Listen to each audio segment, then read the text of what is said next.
All right, what's up, guys? So yeah, I am Matt, and I am an addict. I'm in recovery. I am at 48 days clean. I cleaned up at a detox center.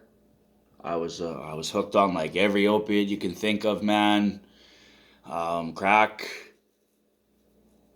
cocaine, meth, and like yeah, every pill that you can think of, every opiate you can think of, marijuana, alcohol, everything. So and I detoxed all of that through a detox center. I went through withdrawals for about 16 days, and I got clean in a rehab center, and I'm doing good now. So yeah, this channel and all this stuff that I'm doing is just my way of keeping in touch with the recovery world and reaching out and seeing if I can help anybody or if anybody can help me progress as I go. That's why I named it Recovery As We Go. 48 days clean feels like a huge milestone to me. It's the longest that I've been sober in 20 years. But, I'd like to keep going until I die clean at 30, 40, 50 years would be nice. So, meet some good people and make some good friendships and try to find people that have kind of the same goals as me, and we can all help each other out. So if you're someone who's thinking about getting clean, do it. Just go make the moves. Fuck that voice in your head that's lying to you and telling you that you don't need help or whatever. That's your addiction, man. As addicts, we have one truth. Our one truth is we can't use. That's it. Everything else your head tries to tell you is a fucking lie. That's the allergy. Anyway, what I want to talk about a little bit today is comfort versus discomfort, and the benefits of diving into an uncomfortable place and how important it is to be fearless when you're doing that, because fear is what motivated and fed a lot of my addiction. 20 years in the problem, I got pretty comfortable with abusive behavior and with being treated less than and being dehumanized and desensitized to that, to a point where it was uncomfortable to try to reach out or believe in myself or have any kind of self-worth. And as a result of that, I projected that myself, and I became an abusive, toxic piece of shit for the most part. And that's what recovery is, especially early recovery, is learning to accept the discomfort that comes with cleaning up and learning how to live. Learning how to process life with this instead of substance. I was prescribed my addiction at a young age, at 14 years old. I was prescribed these focus pills for school. I was an awkward, kind of socially awkward kid, bullied a lot.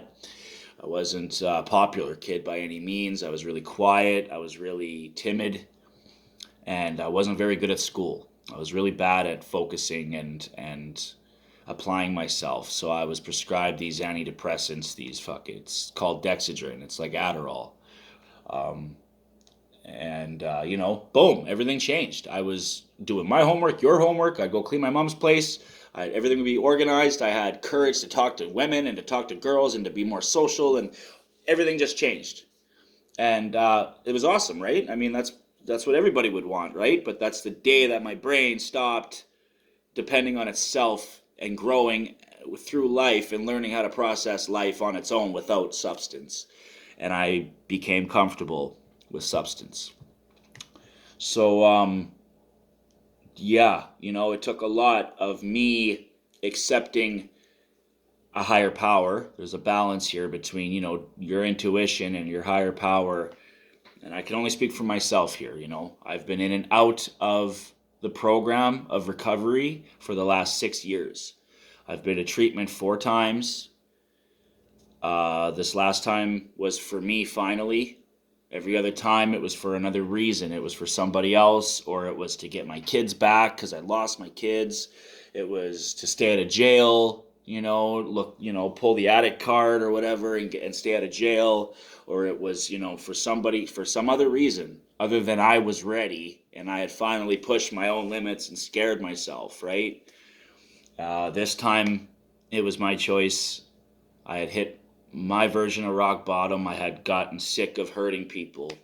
Um, and I went to go do that. And when I was withdrawing in detox, I had finally earned my self-respect back. That was hard. And nobody did that but me.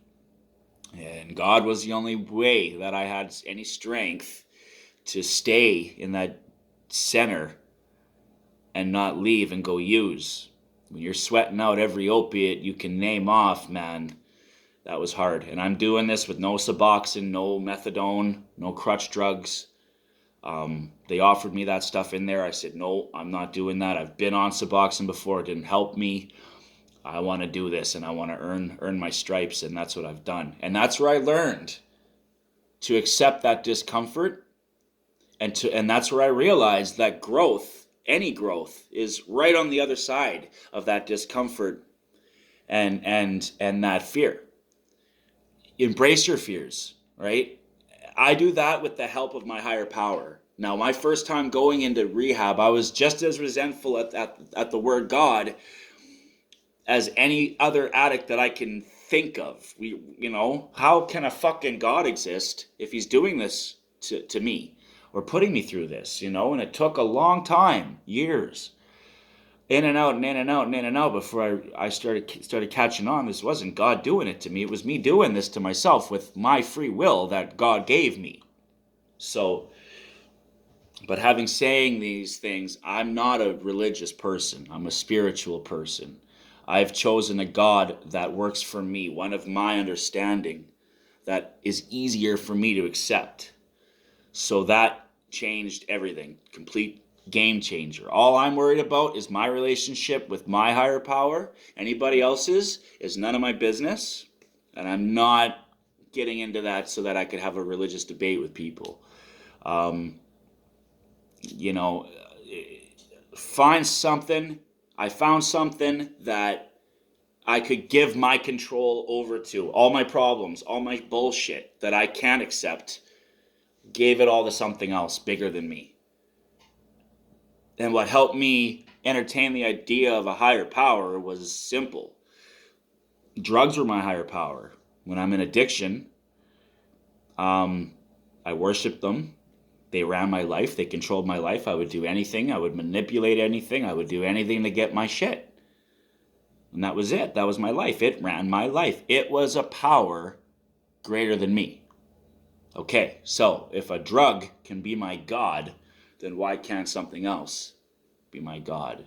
And now I'm getting into a state, now I'm at 48 days clean. I'm starting to see how my intuition, what we always had, that little gut feeling when you go to do some dirty shit, that this is wrong, I shouldn't be doing this, that's God talking to me. So he was always there trying to get me out, but I would always, put that in the back of my head and just go and do that shit anyway, because my addict is there too. The devil is there too, right? Anyway, I use a higher power to help me accept discomfort, because I know how important it is to submerge yourself in that uncomforting, scary realm with 100% faith that, well, one, God's going to make sure I'm okay. No matter what, I'm not going to starve or anything, because I should be dead by now. I've done enough drugs to kill someone. I've overdosed plenty of times. I've woken up. So obviously there's some sort of will or something out there, a meaning, or else I'd be dead or I'd be in jail. Like, that's it. So as I follow that intuition, right, I follow that blindly, and I just put faith that things are going to work out. And so far in my recovery, I'm back in school. I'm taking my grade 12 education right now. So I had to say no to work. I had to say no to my old job. As much as I loved the job, and I loved my boss, and I loved the crew, and I loved what I did, it was just a toxic environment for me, and it was detrimental to my recovery. And 4 times in treatment, 6 years having cracks at this, going back to relapse and screwing up my life and ruining relationships. enough's enough. It's time to put recovery right at the top, because I've proven to myself more than once that when I don't keep my recovery at top priority, then everything else underneath that, my kids, my sanity, my freedom, my job, money, everything is all at risked if I don't keep that shit at top priority. That's it. So I'm learning to do that. But having to do that, sometimes you got to make really hard fucking decisions. And that's what I had to do in order to keep myself going to school. Because my plan is to get my degree in social work and get to where I can help other addicts. That's why I'm doing this. If I can, this is almost practice for me as well. And it's a good way to get advice from other people out there that have years and years clean, or years of experience in helping other addicts with counseling, or just residential care workers, or detox workers, or people that run groups and meetings. Man, it's a huge world out there. Lots of opportunity.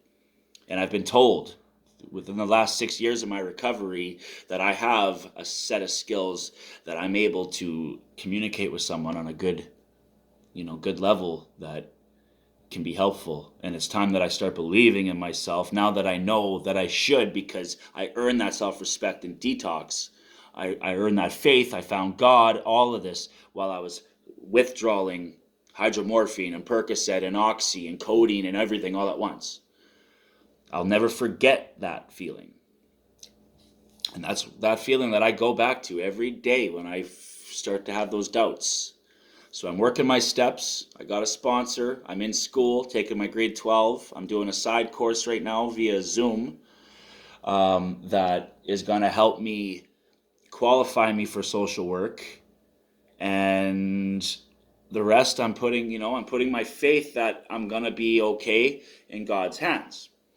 So that's that balance, okay? Again, coming from someone who's not religious, okay? I'm spiritual.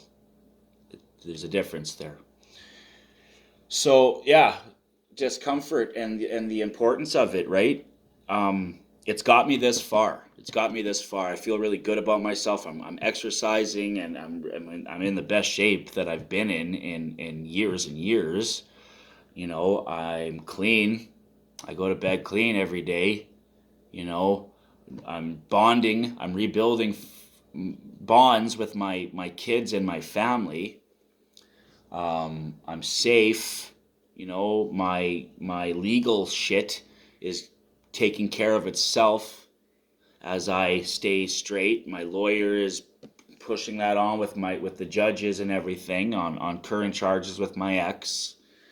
That is starting, that pain too. I mean, my last breakup was really rough and left me a little bit fucked up. But that pain is starting to kind of melt away now, and all that anxiety and stuff is starting to kind of even out. And all these blessings are happening. I'm finding other ways to make money, enough to pay my rent. I have a beautiful home. My kids are in my life. I'm getting an education. I feel good about it. And I'm like, this is someone who was a complete fuck up all his life and was comfortable with being, I've been told I'm scum, I'm garbage. I don't respect you anymore, Matt. I don't love you, Matt. I've heard all that stuff and everything in between, and so much that I believed it, right? And as a result of that, I became someone who was hard to love and someone who pushes people away. Recovery is a beautiful thing, man. It really is. And the more that you put into it, you will get that much out of it. And I'm proving that to myself daily. And I'm just really trying to get it out there, because I was hopeless, and I was that guy that didn't believe any of this shit. Extremely resentful and just pig-headed and just hopeless. And now, fuck, it's starting to work for me. Like, I can't believe this person that I'm turning into right now, and I owe it to those stresses, that growth, that discomfort. I'm starting to crave it now, right? I want to stay uncomfortable because I know that there's growth there. I know that's where it is. That's the core right there. That's what I want. That shit. So I'm learning to cross addict myself because I'm still an addict. I'm always gonna be. So I'm trying to cross addict with growth and with having my shit together and with, as soon as things get too easy, that's where I can get complacent, right? So I want to always move on to the next thing.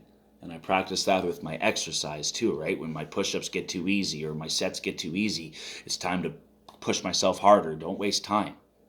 And that's a really easy way for me to practice that in my everyday living, as well as the steps, right? The 12 steps. I'm finally got a really good sponsor that communicates well with me, is working me through the steps. And these are all things that I denied doing my first 3 times in treatment, right? I got this. I got this on my own. I can do this. I'm that one special addict, right? Man.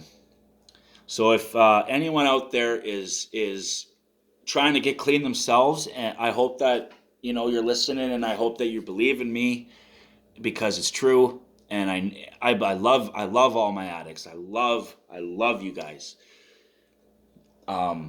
If I can do this, anyone can do it. Anybody can do it. It's one day at a fucking time, man.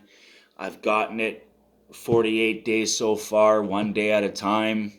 And the obsession is going away, and it's being replaced with a desire to learn and to learn how to love and with self-respect for myself. Like, it's just crazy how good I feel, how much I believe in myself. And anybody can have this. So if I'm reaching out to anyone out there, that's the goal here. This is why I'm doing this. It's nothing to do with ego or be power or any of that shit. This is a way of me helping myself stay clean and keeping my head in the game and helping anybody else that needs it. We can only keep what we have by giving it away. There's no better feeling, there's no better high for me than hearing someone say, Matt, you're an inspiration, man. You're making me want to get clean. That's the goal, and that's what God's will is for me. That's why he woke me up. Every time I would overdose and go to sleep and say, fuck you, good night, I'm done, I'd wake up because God's not done with me yet. He's got will for me, and he's got will for every one of us. And I'm finding what that will is. I'm walking the path. It's a hard path, but my faith in myself and in God and the evidence that I had that my own will ain't working, just a combination of those things, practicing in my daily life is what's getting me through. And it works that way for a lot of us. So thanks for listening. Thanks for watching. Share the shit out of it, whatever. Pass it on. If you know anybody that maybe this can help, show it to them, and let's stay in touch. And I'm also open to criticism and all that stuff, man. I'll take the judgment from people. It don't matter to me. As long as I am portraying myself properly and making it clear what my motives are for doing this. It's to help other people that were out there, because I did this on my own, man, and I know what it's like. I know what that lonely feeling is like. I know. I've been in that dark place, man, and it's not fun. You're not alone. So let's get there together. Help me stay clean by helping somebody else. Courage over comfort. Embrace that discomfort. Embrace that fear. Right? And surrender, man. You don't got this, right? Something bigger has this. Start believing that and watch the change happen in your life. So thanks for watching.